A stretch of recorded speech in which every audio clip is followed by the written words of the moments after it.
account things like pollution or congestion or diseases. But when you are talking about development, you will take into account all these things. And hence, development becomes all the more important concept as compared to growth. Next slide.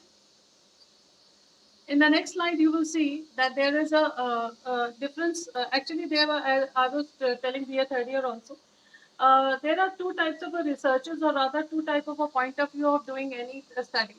एक तो होती है normative, एक होती है positive. Development किस चीज में आता है ये आप लोगों के लिए जरूरी है जानना.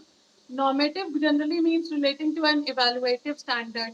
Normativity is a phenomenon in human societies which designates some actions or outcomes as good or desirable or permissible and others as bad or undesirable or impermissible. A norm in this normative sense means a standard for evaluating or making judgment about behavior or outcome. Normative study basically होती है evaluative standard एक चाहिए अगर आपको, तो आप उस norm को ही evaluative standard मान लेते हैं.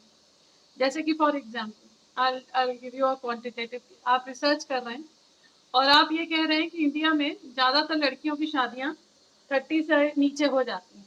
ये एक norm आप बता रहे हैं. अब आपने स्टडी शुरू की है इस नॉर्म के बेसिस पे.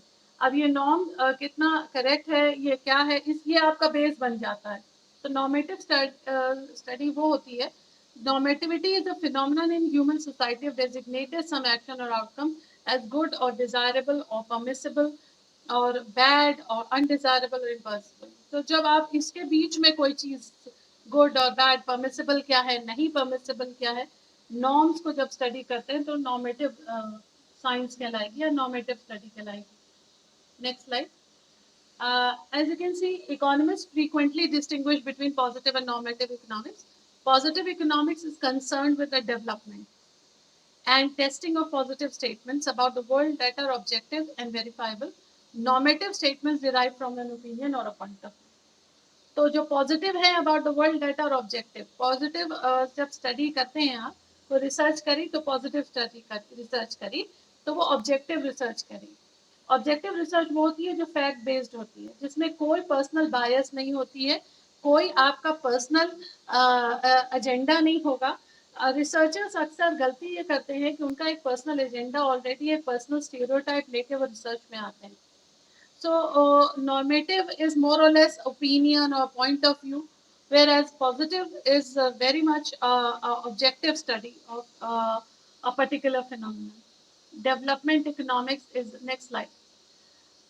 Development economics is a branch of economics that focuses on improving fiscal, economic, and social conditions in developing countries. Development economic considers factors such as health, education, working condition, domestic. So development economics is actually a branch of economics that focuses on improving fiscal, economic, and social condition in developing countries. यहाँ पे कहीं पे एक sentence लिखा था that development economics is actually a normative economics. इसलिए मुझे ये यहाँ पे डालना पड़ा कि जो लोग डेवलपमेंट को पढ़ेंगे वो नॉर्मेटिव इकोनॉमिक्स को पढ़ते हैं. Economics, normative economics, development economics is a branch of course that focuses on these three things जो आपके सामने लिखी हैं: fiscal, economic और social conditioning. The condition in developing country. Development economics consider factors such as health, education. यही आपसे पूछा जाता है ग्रोथ और डेवलपमेंट में फर्क बताइए. तो growth doesn't care about all these factors, ना हेल्थ, ना education, working condition, domestic international policies and market condition with a focus on improving condition. इन सब चीज़ों पे कोई ध्यान नहीं देती development, sorry growth. But development focuses on all these things. Next slide. You will see that in the answer which the question which I was asking, economic development is a normative concept. That is, it applies in the context of people's sense of morality. Normative मतलब subjective. Normative subjective है, positive objective है. Subjective होता है जब आपकी अपनी opinion किसी चीज में मिली हो. अब आपका sense of morality क्या है? That can be different from other person's sense of morality. Right or wrong, good and bad, आपके लिए जो है हो सकता है किसी और के लिए वो good and bad और right or wrong ना. So, but economic development is a normative concept. ये हमेशा याद रखिएगा, it's not a positive concept. The definition of economic development given by Michael Todaro is an increase in living standard. This is a Todaro definition, और इसलिए हम लोग हमेशा ये बात करते हैं कि टोडारो की डेफिनेशन, टोडारो की बुक खरीदिए। टोडारो की definition is very close to what economic development is all about. increase in living standard, improvement in self-esteem needs, and freedom from oppression, as well as greater choice। इसमें देखिए सारी चीजें बहुत पर capita income, national income से जुड़ी हुई नहीं है। इसमें चीजें जो जुड़ी हुई हैं डेवलपमेंट, वो सेल्फ एस्टीम लिखी हुई है। Self esteem, freedom from operation लिखा हुआ है। This is what Michael Todaro thought that development is all about. पहले आपको ऑपरेशन से तो मिले आज़ादी, पहले आपकी सेल्फ एस्टीम तो, आपको आज़ादी तो हो कोई चीज़ करने की। Self esteem is something, your own image of your self, वो कितनी हाई है आपकी, अपनी इमेज अपने बारे में क्या है, what do you think who you are. या देखिए दो तरीके की सेल्फ एस्टीम होती है, एक तो what do you think you are, और एक सोसाइटी आपको बताती है रिएक्शन से कि who do you think you are. तो एक तो ये होता है कि जैसे आपने कहा कि this is just an example, you think that you are a very smart person, but the society actually says that no, no, no, you are not a smart person, you are just an average person। जब ये, और ये चीज, ये जो difference आया आपकी अपनी इमेज के और जो सोसाइटी ने आपको रेसिप्रोकेट किया, ये जो डिफरेंस आ रहा है, ये आपकी सेल्फ एस्टीम बना देता है। सेल्फ एस्टीम कभी कभी ईगो और गलत चीज़ों पे भी बनी होती है, सेल्फ एस्टीम कभी कभी सही चीज़ों पे भी बनी होती है। ये डिपेंड करता है कि आप कितने फेयर पर्सन हैं। अगर आप अपने बारे में सब अच्छा मानना चाहते हैं, जो कि everybody wants to you know, तो वो आप सब कुछ अच्छा मानते जाएंगे। फिर कि आप में कोई कमी नहीं है, पहली बात तो आप बहुत ही बढ़िया इंसान हैं, आपसे ज़्यादा अच्छा दुनिया में कोई नहीं है, और बाकी सब गलत है। एक ये सेल्फ एस्टीम का है किया, और ये सब ये ईगो पे बनी हुई है। This is not true. Nobody is perfect, nobody is flawless, everybody has a flaw, and what you have to do, you have to accept a person as it is। तो एक सेल्फ एस्टीम नीड्स होती हैं। अब इसको और थोड़ा development के उसमें देखिए, it's a very good example in India, जो सेल्फ एस्टीम को बहुत ज़्यादा चोट पहुंचाता है, वो है caste concept. The caste distinction which India has and the obsession which India has with the caste actually limits a person's ability to excel। वो उसने बहुत ज़्यादा caste, because it's a very very water type compartment, and even if a person financially चाहे person ऊपर से नीचे आ जाए, लेकिन वो कास्ट में नहीं हो पाता। तो ये जो डेंट नहीं हो पाता कास्ट में, आप जिस कास्ट में है उसी में आप पैदा हैं, और उसी के हिसाब से आपकी सेल्फ एस्टीम है। अगर अगर आप हायरार्की में ऊपर कास्ट के हैं तो बहुत बढ़िया है, आपकी सेल्फ एस्टीम ऑटोमेटिकली सोसाइटी अच्छी कर देगी। आप अगर लोअर कास्ट में, so called, because this is all conditioning, this has got nothing to do with objectivity, this is all subjective. तो डेवलपमेंट आपका कैसे होगा जब आपका इंडिविजुअल डेवलपमेंट होगा ही नहीं, because you think you don't deserve it, you think you can't do it, you think ये हमारे यहाँ नहीं होता, यू थिंक ये हम हमारे जैसे लोग नहीं करते। क्यों? क्योंकि ऑलरेडी एक बॉक्स है जिसने आपको बता दिया है कि आपके लोग क्या करते हैं, आपके लोग क्या नहीं करते हैं। क्यों? क्योंकि आप ग्रुप में रहती हैं। तो जब ग्रुप में रहती हैं, आपने ग्रुप की आइडेंटिटी ले रखी है, तो ग्रुप की आइडेंटिटी है आपके पास, उसके ऊपर रिलीजन की आइडेंटिटी है आपके पास। तो बहुत सारी चीज़ें, आइडेंटिटीज जो आपके पास है, वो सेल्फ एस्टीम को आपकी बनाती है, बिगाड़ती है। आपके बारे में खुद आपकी जो इमेज है, वो उसी हिसाब से है जैसे सोसाइटी आपको रेसिप्रोकेट करेगी। और जैसे अब आपने सोचा, these are some of the couple of destructive forces that exist in India. These are not constructive forces, these are all destructive forces। तो डेवलपमेंट इंडिया में क्यों नहीं हो पाता, वो क्यों ट्रांसलेट नहीं हो पाता, because millions and millions of people have such a low self esteem, because of the social conditioning, या because of the social construct. Social construct ऐसे बने हुए हैं, जो मनगढ़ंत बने हुए हैं, उसी में लोग चलते चले जा रहे हैं। तो that hampers development of the country. इससे ग्रोथ पे कोई असर नहीं पड़ेगा, ग्रोथ बहुत बढ़िया चलेगी, meaning GDP has got nothing to do with self esteem, but development has. और तीसरी चीज देखिए, लिखिए freedom from operation as well as greater choice. Freedom from operation, operation से फ्रीडम, इंडिया में कितने लेवल पे operation, as I said, caste level पे ऑपरेशन है, क्लास लेवल पे ऑपरेशन है, जेंडर लेवल पे ऑपरेशन है, there are so many operation.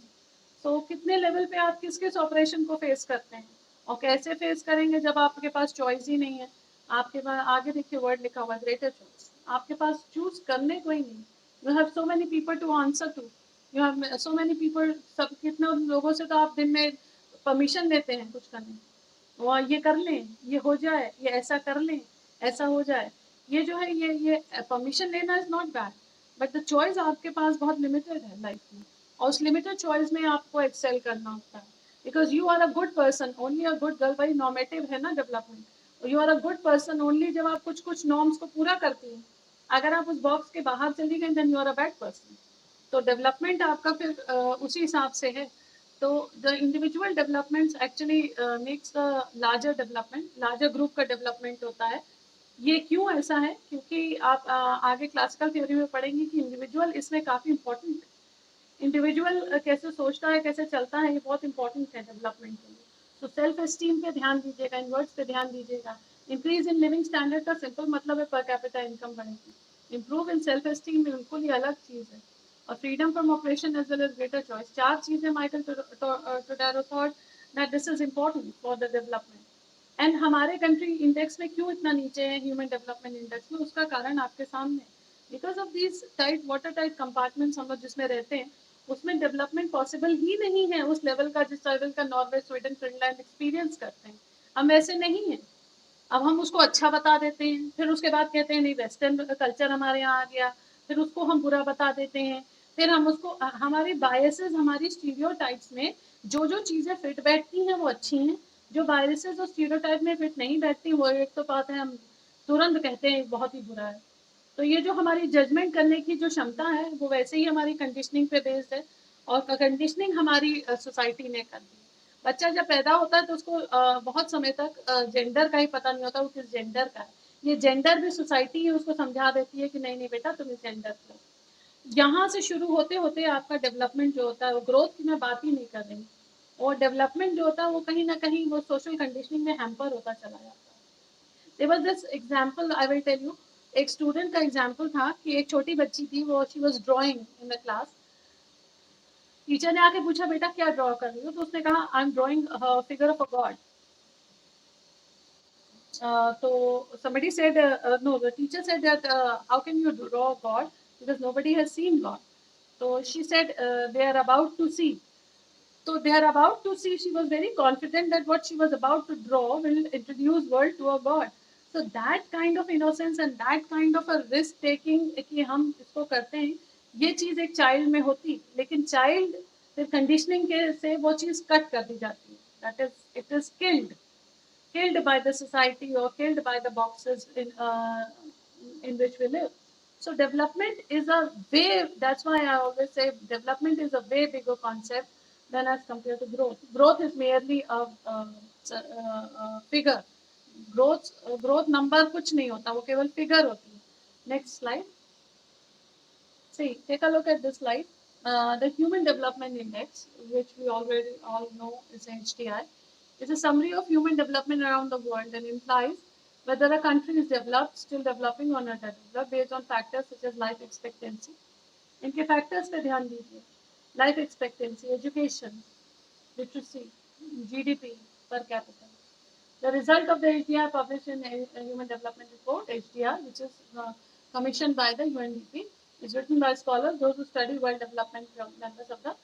यहाँ पे तीन चीजें जो ध्यान देने वाली है वो ऊपर पैरामीटर है, लाइफ एक्सपेक्टेंसी, एजुकेशन, लिटरेसी और gross domestic product per capita. इसमें उन्होंने लिटरेसी को जो इंक्लूड किया वो तो उससे पता ही चल गया कि वो बेसिकली चाहते ये थे कि कितना लिटरेट है आपके यहाँ, जेंडर वाइज लिटरेसी भी होती है फिर, और उसका डिस्क्रिमिनेशन चेक किया जाए। लाइफ एक्सपेक्टेंसी बहुत इंपॉर्टेंट कंपोनेंट है। लाइफ एक्सपेक्टेंसी में देखिए आपके यहाँ इन्फेंट मोर्टेलिटी जैसी चीज़ें भी हैं। तो वो जो बच्चा जो मार दिया गया वो दुनिया में आया ही नहीं, लाइफ एक्सपेक्टेंसी तो छोड़िए। तो लाइफ एक्सपेक्टेंसी भी किसकी ज़्यादा है, मेल की ज़्यादा है, फीमेल की ज़्यादा है, और अगर ज़्यादा है तो क्यों ज़्यादा है? इसलिए बहुत ही subtly I think human development index wanted to study the factors that were actually hidden by developing or underdeveloped country under the guise of, let's say, norm or religion or stereotypes or biases. हमारे यहाँ ऐसा होता है, उसके under उस guys में जो जो हाइड किया जाता है, UNDP wanted to study that and they came up with this HDI index. So human development index में इंडिया अगर 136 पे आता है या 124 पे आता है या 125 पे आता है, it's a sad figure, and it tells you a lot about your country. Next slide. Now, according to UNDP, human development is about creating an environment in which people can develop their full potential. फिर से words पे ध्यान दीजिएगा, full potential, and lead productive, creative lives in accord with their needs and interests. I will not talk about religion because religion is a very, very sensitive topic. But I will talk about one thing: needs and interests of the people. There are very few people in this country who can actually follow what they feel like interest. Interest कई तरीके से hamper होता है, need तो एक दूसरी चीज़ है, interest जो होता है वो आपकी पसंद होता है। इंटरेस्ट बहुत तरीके से हैम्पर किया जाता है आपकी कंट्री में। एक तो इनकम ही नहीं होगी कि वो अपना इंटरेस्ट फॉलो कर सके, that's a big big problem. और उसके बाद there are other hurdles too. तो फुल पोटेंशियल और and lead productive creative life ये कैसे करेगा? फुल पोटेंशियल तक तो पहुंच ही नहीं पाता आदमी। People are the real wealth of nation. Development is thus about expanding the choices people have to live life that they value. I wanted to bring in front of you what development is all about. Development is actually, choices with the people to lead the lives they want, or the way they want, or that they value. Not what the government is saying, not what the society is saying, not what the norms are saying, not what the biases or stereotypes are saying, but how much freedom do you have to follow your choices in the country? If you don't have that kind of freedom, you cannot be in that index, let alone be first, second, third. You cannot at all be in it, and that is why India is, uh, you know, at such a low rank. Next slide. See, in the year 1990, United Nations Development Program, in its first HDR, introduced the concept of HDR. So 1990 में UNDP ने decide किया that HDR index बनेगा. It's a cumulative measurement of, as I said, longevity, knowledge, and decent standard of living. Longevity and that is life expectancy, knowledge, and literacy and decent standard of living. Decent standard of living per capita में डाल दीजिए। तो बाकी दो चीज़ें longevity और knowledge को बिल्कुल ही अलग दो फैक्टर्स गवर्न करते हैं। ये सारी चीज़ें यहाँ तक आपको, इसके आगे आपको क्लासिकल थियोरी मिलेंगी मेरी स्लाइड्स में। लेकिन यहाँ तक what I try to tell you is development is not just a you know is not just a concept um, as as growth is. Growth is a very I think unemotional concept होता है growth. किसी भी level पे कैसे भी करिए, we don't care. Pollution फैलाइए, development का वो ऑपरेशन करिए, we don't care. ग्रोथ हो रही है कि नहीं हो रही। इनफॉर्मल सेक्टर पे अभी कुछ दिन पहले बात हो रही थी, 94% of the country relies under informal sector, nobody cares.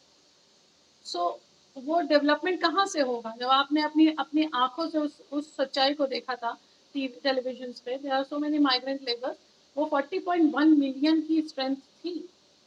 40.1 million people were actually on the ground, moving from here to there. कुछ खाने को नहीं, कुछ पीने को नहीं, आप कौन से डेवलपमेंट की बात कर रहे हैं? So you can have growth 7, 8, 9% भी हो सकता है इस कंट्री का, but development is a far-fetched idea in a country like India because of various hurdles. Can I have a next? Development से इंट्रोडक्शन के बाद आपका क्लासिकल थियरी से इंट्रोडक्शन होगा। क्लासिकल थियरी ग्रोथ की थियरीज होती हैं, ये उसमें ग्रोथ थियरीज जो हैं वो क्लासिकल पॉइंट ऑफ व्यू से कैसे पढ़ी जाती हैं, और बेसिकली इसका सबसे ज़्यादा कंट्रीब्यूशन किसका है ये आपको जानना होगा। ये आपका यूनिट 1 है actually. Classical growth theory argues that economic growth will decrease or end because of an increasing population and limited resources. Classical growth theory आपको एक्चुअली में इसका बेस अपना पक्का कर लीजिए यहीं पे, यहीं से समझ लीजिए। जो लोग रिसर्च में आगे जाएंगे, जिन्होंने सिविल्स को क्लियर करना है, जो भी आगे करना है, वो ये समझ लें कि क्लासिकल ग्रोथ थियोरी खड़ी किस पे है। argues that economic growth will decrease or end because of increasing population and limited resources. Increasing population, अगर पॉपुलेशन बढ़ी और रिसोर्सेज लिमिटेड हुए तो उनका मानना है क्लासिकल इकोनॉमिस्ट का कि ग्रोथ कम हो जाएगी। Classical growth theory economist believe that temporary increase in real GDP per person would cause a population explosion that would consequently decrease real GDP. वो किसी तरीके का इक्विलिब्रियम मान के चल रहे हैं। और ये मानते थे कि अगर temporary real GDP per person increase हुआ तो क्या होगा, पॉपुलेशन एक्सप्लोजन हो जाएगा। लोग कहीं और बच्चे पैदा करो so that we can have more hands. So और बच्चे पैदा करो, we can have more hands which can lead to population explosion that would consequently decrease real GDP। ये एक बेस है जिस पे क्लासिकल थियरी खड़ी है। Increasing population and limited resources, इसको ध्यान में रखिएगा। The concept based on increasing population and limited resources, यही चीज इसको रिवर्स कर सकती है ग्रोथ को। अगर पॉपुलेशन इंक्रीज हो जाए और रिसोर्स लिमिटेड है तो फिर तो per capita availability of food grain पे ही सबसे ज्यादा असर पड़ जाएगा। तो जब फूड ग्रेन ही नहीं है आपके यहाँ तो आपके बाकी चीजें कैसे फॉलो होंगी। So all these things are the base of the classical theory. Next, history of classical growth model. देखिए हिस्ट्री है, हिस्ट्री मतलब कहाँ से शुरू हुई, क्यों शुरू हुई। Classical growth theory was developed alongside emerging condition brought about by the industrial revolution in Great Britain. Great Britain में जब इंडस्ट्रियल रेवोल्यूशन हो रहा था, बहुत ही नई चीज़ थी ग्रेट ब्रिटेन के लिए और दुनिया के लिए। दुनिया एक मैकेनाइजेशन की, इंडस्ट्रियल रेवोल्यूशन 1.0 था ये। दुनिया मैकेनाइजेशन की वो दुनिया देख रही थी जिसमें कि बिल्कुल मशीन मल्टीपल चीज़ें बना रही थी। Output was so much, nobody cared about the environment, nobody cared about the workers who were working in, all they cared about were numbers and growth। So classical growth उस पे based है, industrial revolution पे based है, तो उसकी सोच भी वैसी ही थी। So in formulating the theory, classical economists sought to produce and provide an account of the broad forces that influence economic growth and of the mechanism underlying the growth process। देखिए दो term को मैंने red करा हुआ है, बहुत important term है, मैंने पहले भी इनका नाम लिया है, एक्यूमुलेशन एंड प्रोडक्टिव इन्वेस्टमेंट। इन दो पे बेस है आपका। एक्यूमुलेशन जितना हो रहा है और उस एक्यूमुलेशन का प्रोडक्टिव इन्वेस्टमेंट अगर हो रहा है तो फिर क्लासिकल इकोनॉमिस्ट के अकॉर्डिंग ग्रोथ होगी।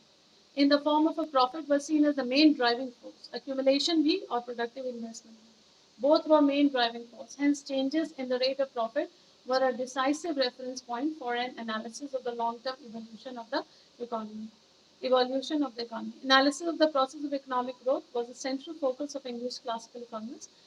जितने भी नाम यहाँ लिखे हैं, एक एक ग्रोथ थ्योरी आपको अलग अलग पढ़नी है। Adam Smith, Malthus, David Ricardo, तीन नाम लिए गए हैं। तीनों पाइनियर हैं अपनी अपनी फील्ड में कहीं ना कहीं, although they both all three of them were classical economist but pioneer in many fields. Adam Smith बहुत इंपॉर्टेंट है यहाँ पे। But before getting to Adam Smith, accumulation and productive investment याद रखिएगा। एक्यूमुलेशन वेल्थ का होता रहना चाहिए according to classical growth theory, और एक्यूमुलेशन वेल्थ का जो है वो आपके होता क्या है कि इंडस्ट्रियलिस्ट दो चीज़ें होती हैं, हाउस होल्ड स्पेंड करता है, इंडस्ट्री जो है वो सेव करता है ताकि वो री इन्वेस्ट कर सके। सो accumulation and productive investment in the form of profit was seen as the main driving force। Profit को ड्राइविंग फोर्स माना गया, वेजेस को नहीं माना गया, इंटरेस्ट को नहीं, रेंट को नहीं, प्रॉफिट को। तो प्रॉफिट मेकिंग में इसलिए बहुत सारी दुनिया लगी, और profit making led to you know a society which was very oppressive in itself and very competitive. But still, a classical economist kept on stressing that accumulation and productive investment is the, in the form of profit, is a driving force। Next slide. Economist behind classical growth theory developed an idea of subsistence level। ये एक history है। उन्होंने कहा देखिए एक subsistence level होगा, subsistence level minimum level माना गया। To model the theory, subsistence refers to the minimum amount of income required to survive। Income beyond the subsistence level translated to profit। उनका एक मिनिमम लेवल बना दीजिए, इस minimum level तक जो है वो अगर है तो सब्सिस्टेंस लेवल आपका कवर हो गया। अब इसके ओवर एंड अबव अगर आपने कमाया तो वो चीज़ प्रॉफिट कहलाएगी। Related to this concept was the manner in which different classes within society utilize their wages। For example, workers spend their wages on subsistence, landlords spend their earnings on righteous living, and industries reinvested their profit into their ventures। बिल्कुल clearly society को divide कर दिया गया, class society बनी, class based society. Concept was the manner in which different classes within society utilize their wages। For example, workers spend their wages on subsistence। Workers ने सबसे पहले खर्चा शुरू किया तो सब्सिस्टेंस पे, क्योंकि वर्कर के पास इससे ज़्यादा पैसा होता ही नहीं है, तो वो सब्सिस्टेंस से बेयर मिनिमम सब्सिस्टेंस पे ही रखा गया। लैंडलॉर्ड के पास बहुत पैसा होता था, तो righteous living, that is very luxurious living में वो खर्च करता था। अब बचा इन्वेस्ट कौन करेगा, क्योंकि ऊपर जो लिखा हुआ था वो था accumulation and productive investment in the form of profit. अब प्रॉफिट आएगा कहाँ से, प्रॉफिट के लिए तो भाई पहले इन्वेस्टमेंट करना पड़ेगा, तो the investment came from industries, तो द इंडस्ट्री री invested their profit into their venture, saving से नहीं ले रहे थे, वो अपने ही प्रॉफिट को री इन्वेस्ट कर रहे थे। तो ये भी एक फीचर है क्लासिकल इकोनॉमी का। Next, the economists believe that if real GDP rose above this subsistence level, एक subsistence level के ऊपर अगर उन्होंने कहा कि real GDP, प्लीज ध्यान दीजिएगा real GDP पे, real GDP is a different concept from GDP. Real GDP rose above this subsistence level of income, that it would cause the population to increase and bring real GDP back down to the subsistence level. वही वो equilibrium का concept जो पीछे था कि अगर real GDP बढ़ेगी तो फिर पॉपुलेशन एक्सप्लोजन के कारण रियल जीडीपी फिर वापस अपने सब्सिस्टेंस लेवल पे आ जाएगी। It was essentially an equilibrium level that real GDP would always revert to in this theory. Equilibrium level वो मानते थे कि एक एग्जिस्ट करता है, और जब रियल जीडीपी आर्टिफिशियली या टेम्परेरी बढ़ती है तो पॉपुलेशन एक्सप्लोजन हो जाएगा और उससे वो वापस नीचे आ जाएगी। Alternatively, if the real GDP fell below this subsistence level, part of the population will die off and the real income will rise back to the subsistence. बड़ी सिंपल थियरी थी।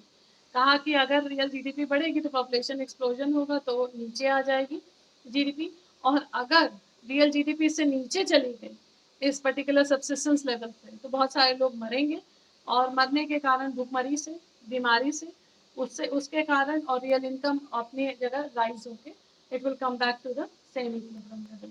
तो एक इक्विलिब्रियम लेवल में classical theory seesaw खेलती रही, और यहाँ पे जो अल्टीमेट सफरर था वो था population. Next slide. Adam Smith is regarded as the foremost classical economist, ये बताने की आप लोग को जरूरत नहीं है। His work and inquiry into the nature and causes of wealth of nation, which was published in 1776, were primarily concerned with the problem of economics of wealth. ये बहुत सारे लोग जानते नहीं है कि Adam Smith was the one who actually inquiry into the nature and causes of wealth of nation में ज़्यादातर इकोनॉमिक डेवलपमेंट की ही बात की गई। So though he did not expound a systematic growth theory, yet a coherent theory has been constructed by later economists. बहुत ज़्यादा clear नहीं था वो कि बेसिकली वो किस चीज़ पे लिख रहा है, लेकिन somehow बाद के इकोनॉमिस्ट ने उसको लेके एक ग्रोथ थ्योरी दी। Next slide. इस पूरी इक्वेशन को, नेक्स्ट स्लाइड, इस इक्वेशन को अपने पूरे दिलो दिमाग में बिठा लीजिए। This is the classical equation. Smith posited a supply side driven model of growth. Keynes के आने से डिमांड इकोनॉमिक्स की बात शुरू हुई थी, या डिमांड साइड से इकोनॉमिक्स की बात शुरू हुई थी। बिफोर कीनीजियन इकोनॉमिक्स जितने भी लोग रहे हैं वो सब सप्लाई साइड से ही थियरी देते थे। वो they didn't care that demand क्या है, डिमांड फॉर मनी क्या है, people, why do people demand for money, they didn't care of all that concept. The economy and its explanation was given from the supply side, a driven model of growth. So we can set out the story by the simplest of production function. आपके सामने है production function. Y is the function of LKT. Y is output, L is labor, K is capital, and T is land. So output is related to labor and capital and land input. बहुत simple production function. Y is output, तो function of labor, capital और land. इसमें कहीं भी कोई इनकी technical aspects पे कहीं कोई बात नहीं की गई थी, because two of these factors, in fact all the three factors are subjected to diminishing returns. इसमें यहाँ पे कहीं पे बात नहीं की गई। diminishing returns में land भी subjected होता है, labor भी होती है और capital भी होता है। So this is the आपके पास पेपर में अक्सर पूछा जाता है what is the classical equation. The classical equation या productive function की equation क्या है, ये सामने है आपके। Consequently, output growth GY was driven by population growth, investment, land growth and increase in overall productivity. तो इससे गवर्न थी आपकी ग्रोथ। ग्रोथ जो है वो पॉपुलेशन ग्रोथ से चल रही थी, इन्वेस्टमेंट से चल रही थी, लैंड ग्रोथ से चल रही थी, इंक्रीज इन ओवरऑल प्रोडक्टिविटी। अच्छा, लैंड ग्रोथ कैसे होगी? लैंड ग्रोथ करने के लिए they were ready to conquer other countries also. इसीलिए इनिशियल ईयर्स में ये सब लड़ाइयाँ बहुत होती थी टू कॉन्कर अदर कंट्रीज। अब नहीं होती हैं, सो कॉल्ड दिखती नहीं है, लेकिन इनिशियल ईयर में ये बहुत क्लियरली दिखती थी that somebody has captured somebody's land, and that was basically to have more, acquire more land and to have more growth rate. Next slide. Okay. Uh, these are the assumptions of the classical theory. Assumptions में आप देखिए 5 to 6 assumptions हैं इसके. Population growth in the traditional manner of the time was endogenous. Can anybody tell me what does the word means? Endogenous.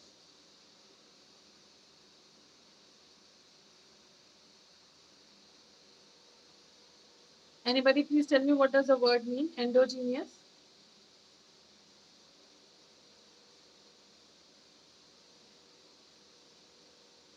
I'm waiting.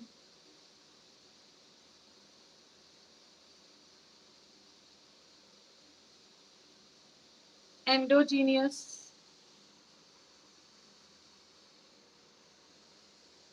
Yes, girls.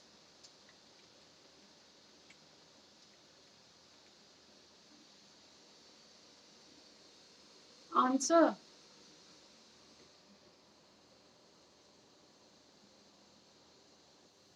Kajal? No, please go ahead.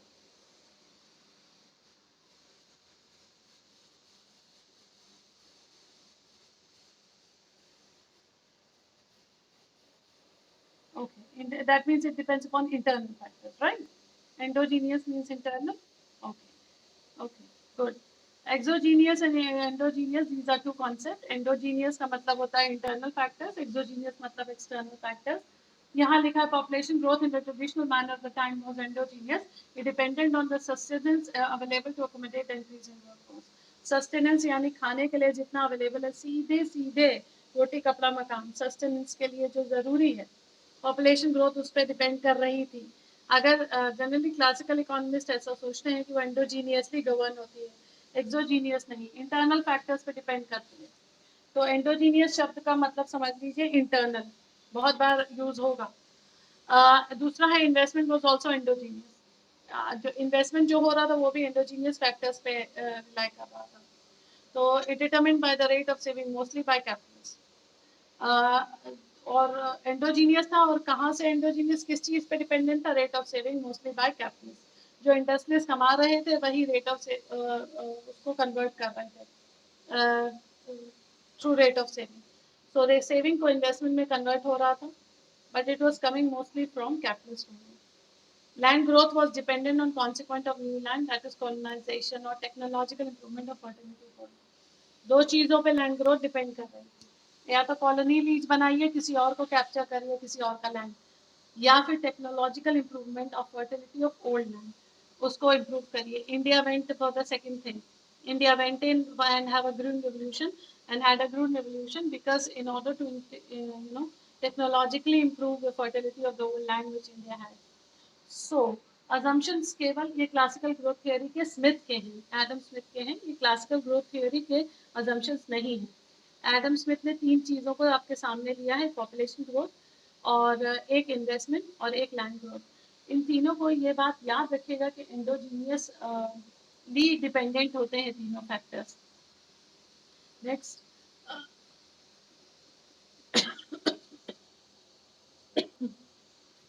Technological progress could also increase growth overall. अच्छा, ये important है कि technological progress क्या चीज़ increase करती है. Technological progress could also improve growth overall. Smith famous thesis that the division of labor specialization improves growth was a fundamental argument. Division of labor और specialization पे बात आके हमेशा एडम स्मिथ के बारे में होगी ही होगी, because he said that technological progress depend on these things. How much division of labor you have, how much specialization do you have. Uh, then Smith also saw improvement in machinery and national trade as engines of growth as they facilitated further specialization. He also assumed the existence of perfect competition. तो आपके सामने 5 to 6 assumptions हैं classical theory के और Adam Smith की theory के. What he thought कि इस पे बेस्ड होनी चाहिए ग्रोथ थियोरी, ग्रोथ मॉडल. तो एक तो उसने पॉपुलेशन ले लिया, एक उसने इन्वेस्टमेंट ले लिया, फिर लैंड ग्रोथ ले लिया, फिर टेक्नोलॉजिकल प्रोग्रेस को भी छोड़ा नहीं था. L. Smith also saw improvement in machinery, international trade as an engine, and he also assumed the existence of perfect competition. आपसे अगर कोई पूछे कि क्लासिकल थियरी किस कंपटीशन को फेवर करती है, तो the answer is perfect competition. Next slide. Main features. Main features किसके हैं? ये मेन फीचर्स एडम स्मिथ की ग्रोथ थियरी के हैं. तो ये पूरी स्लाइड जो मैंने डेवलपमेंट के बाद की बनाई वो एडम स्मिथ की ग्रोथ थियरी पे बनी है. ये सब आप इस शब्द का मतलब आपने बहुत बार सुना होगा. इस वाली पर्टिकुलर स्लाइड में जो अभी आप स्लाइड आपके सामने है, इसमें दो चीज़ों का आंसर होगा. एक नेचुरल लॉ क्या होता है और एक इनविजिबल हैंड क्या होता है. बहुत बार सुना है पर एग्जैक्टली नहीं पता होता है क्या होता है. So laissez-faire, as you all know, no interference from the part of the government, and self-interest leads to development. बहुत सिंपल सी लाइन. गवर्नमेंट इंटरफेयर ना करे और आपका अपना सेल्फ इंटरेस्ट आपको अपने आप ही डेवलपमेंट की राह पे ले चलेगा. पर आपके सेल्फ इंटरेस्ट को सेल्फिशनेस से उसको कंफ्यूज मत करिएगा. सेल्फिशनेस का कॉन्सेप्ट जो होता है वो at the expense of other होता है. सेल्फ इंटरेस्ट का कॉन्सेप्ट होता है ग्रोथ का कॉन्सेप्ट, डेवलपमेंट का कॉन्सेप्ट, जो आपको पूरा राइट है अपने सेल्फ इंटरेस्ट को सेफ गार्ड करने का. The selfishness is again a different concept. So Adam Smith believed in the doctrine of natural law in economics affairs. He regarded every person as the best judge of his own interest, who should be left to pursue it to her own advantage. In furthering her own self-interest, she or he would also further the common good. In pursuance of this, each individual was led by an invisible hand. It is not to the benevolence of the baker, but to his self-interest that he was. Adam Smith was very clear upon the fact that if you will follow your self-interest, the economy will develop. If every person will follow his or her own self-interest, economy will develop. Secondly, he was very clear that basically invisible hand is the one which helps you. Invisible hand आगे discuss होएगा क्या होता है. So natural law में believe था और it is not to the benevolence of the baker but to his self-interest that you are bread. जब हम ब्रेड लेने जाते हैं तो स्मिथ ने कहा कि वो बेसिकली बेनेवलेंस ऑफ बेकर की वजह से नहीं है. वो अपनी अच्छाई की वजह से उसको बेक नहीं कर रहा है, बट उसका सेल्फ इंटरेस्ट उसमें इन्वॉल्व है. उसका सेल्फ इंटरेस्ट है कि मुझे इससे पैसा मिलेगा और पैसा मैं आगे जाके खर्च करूंगा, तो उसका सेल्फ इंटरेस्ट इन्वॉल्व है. तो याद रखिएगा, it's not the benevolence of the baker but it's the self interest that we owe our bread to. Next slide. Since every individual, if left free, ये बहुत इंपॉर्टेंट चीज है. मैं ये चाहूंगी आप में से कोई इसको जरा आउट लाउड पढ़िए. पहला, एनीबडी जो स्क्रीन देख पा रहा हो इसको जरा आउट लाउड पढ़िए, पहला वाले. Anybody can. रीमा. रीमा.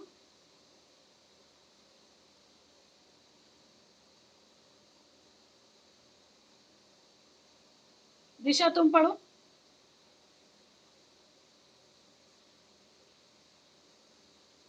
दिशा. हाँ पढ़ो. हाँ पढ़ो जरा क्या लिखा.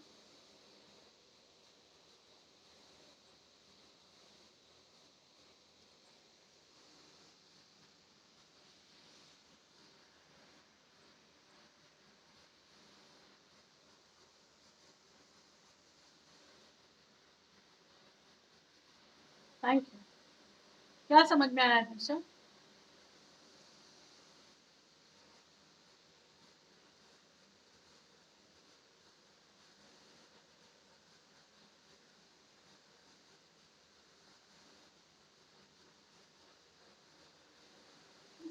सेल्फ इंटरेस्ट आपका सेटिस्फैक्शन से थोड़ी सी बड़ी चीज होती है. सेल्फ इंटरेस्ट आपका आपको बेसिकली स्टेटस दिलाएगा, वेल्थ दिलाएगा. All individual if left free will maximise aggregate wealth. देखिए वेल्थ दिलाएगा सेल्फ इंटरेस्ट. सेल्फ इंटरेस्ट उसने कहा अगर हर आदमी अपना सेल्फ इंटरेस्ट फॉलो करेगा तो पूरी इकोनॉमी का सेल्फ इंटरेस्ट फॉलो हो जाएगा, इकोनॉमी ऊपर राइज हो जाएगी. That is the concept of natural law. This is the concept of invisible hand. So बहुत ही क्लियरली यहाँ लिखा है. He was a strong supporter of free trade and advocated the policy of laissez-faire. The invisible hand, देखिए यहाँ पे definition लिखी है invisible hand की. The automatic equilibrating mechanism of the perfectly competitive market tended to maximize national income. This is invisible hand. Automatic equilibrating mechanism of the perfect competition. Automatic वो मानते थे कि अगर आप थोड़ा सा भी सेल्फ इंटरेस्ट दिखाना चाहते हैं तो वो इक्विलिब्रेटिंग मैकेनिज्म अपना काम करेगा the perfectly competitive market and वो आपको मैक्सिमाइज कर देगा आपकी given the fact that you have to be a staunch supporter of free trade and of course resistance. So perfectly competitive market tended to maximize national wealth. Next slide.